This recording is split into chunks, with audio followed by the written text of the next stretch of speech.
please welcome award-winning actresses of television and film, Jean Smart and Mary Lou Henner.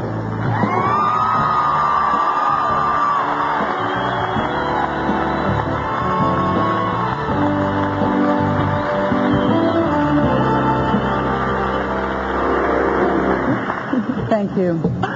Martin Luther King said, "If a man hasn't discovered something that he will die for, he isn't fit to live." On Monday, August 31st, during Hurricane Katrina, the police department from Waveland, Mississippi, found something worth dying for: each other. 27 stayed behind in the Waveland police station to wait out the storm and be ready to help others when it ended. They couldn't have imagined that their decision to stay would almost cost them their lives.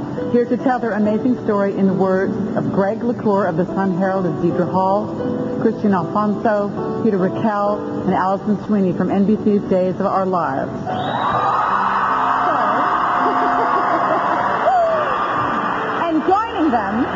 And joining them will be Melody Thomas Scott, Doug Davidson, Michelle Stafford, and Greg Ricard from CBS's The Young and the Restless.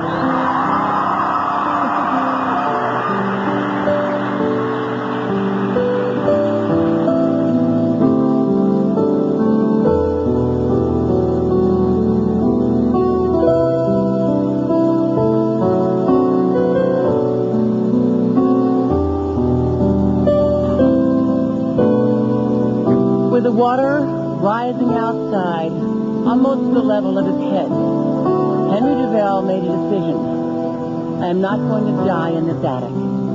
It was about 8:30 a.m. Hurricane Katrina had whipped the Mississippi Gulf Coast with hurricane-force winds for more than 3 hours, and would so for more than 6.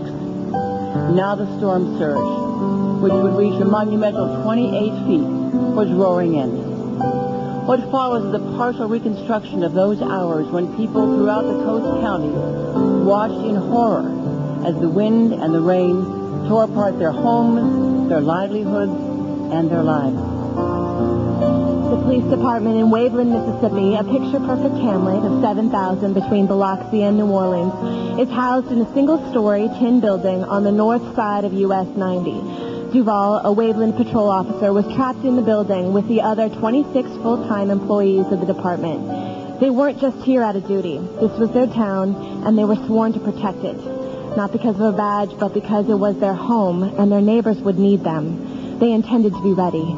They, along with untold thousands along a disintegrating coastline, were preparing to swim in a tsunami. It's coming. Fast. It's 8 a.m.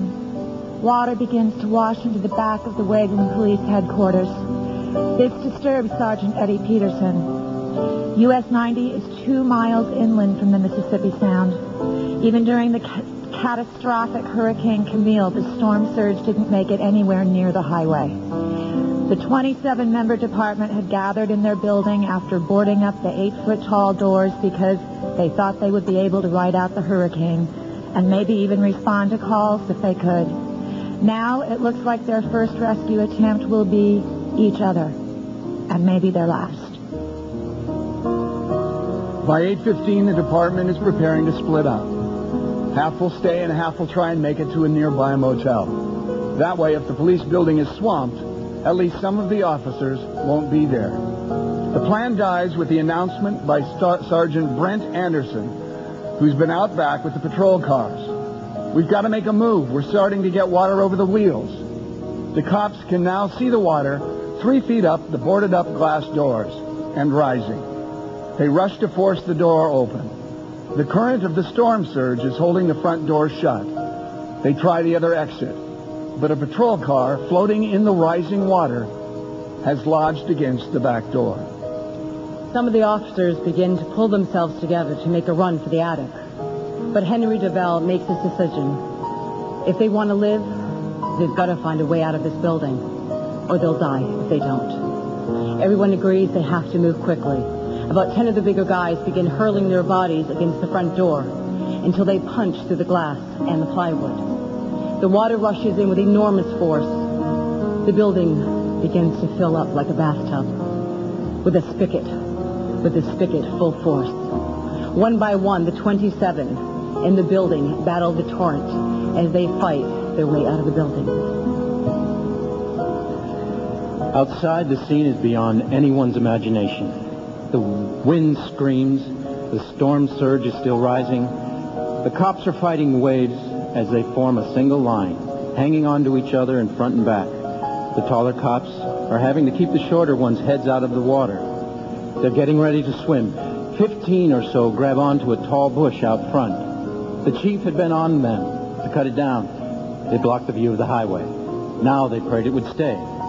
It's all they had to hold on to. Later, Peterson recalls, we weren't standing hanging on to the bush. We were swimming hanging on the bush. There they remain with the others on the roof or hanging near it for another 2 hours. The water is rising over the top of the 8-foot-tall doors. The Waveland cops aren't giving up, but it's looking dire. Some are cramping and hypothermic after 2 hours of swimming. Again, someone needs to act quickly. So a couple of officers atop the building managed to corral a detached cable from a nearby power pole, tie it to the building, and ferry some of the sickest, 2 at a time, to the roof. 6, including Chief Jimmy Varnell, stay where they are. The situation is just as bad everywhere around them. Nobody can do a thing except survive. The staff at the Harrison County Emergency Operations Center in Gulfport hears a call over the scanner. A woman is crying. Her husband is a police officer. She hears that patrol cars are underwater and that the department is evacuating. She asks, can anyone get out there? Everyone in the room in Gulfport knows the answer. And it's another question, who? Nearly 6 hours have passed since the winds reached their hurricane force. The Waveland Police Station is covered in water. There will be estimates that the storm surge ranged from 28 to 35 feet. Who could survive it? By about 2:30, the storm surge receded enough for Sergeant Peterson and Officer John Saltarelli to walk through filthy water. It came up to 6 foot 5 inch Peterson's chest. As they walked east on US 90 toward the EOC in Bay St. Louis, the water kept going down. Back at the station, the department's employees jumped or climbed down from the roof. Their station is unusable, their squad cars destroyed, their equipment ruined. Their town is reduced to rubble, but the Waveland police survived, every last one of them.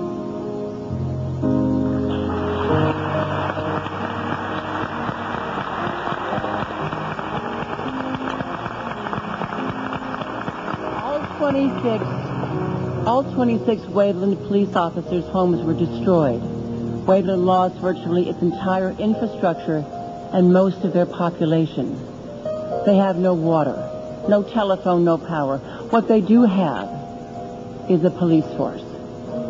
When a group of Florida police officers brought them food, water, baby food, diapers, they found them and their families living in tents on the police department grounds, using their own cars to answer calls for assistance. Said Sergeant Egberts of Stuart, Florida, they were set up in the parking lot, and they were still doing police work.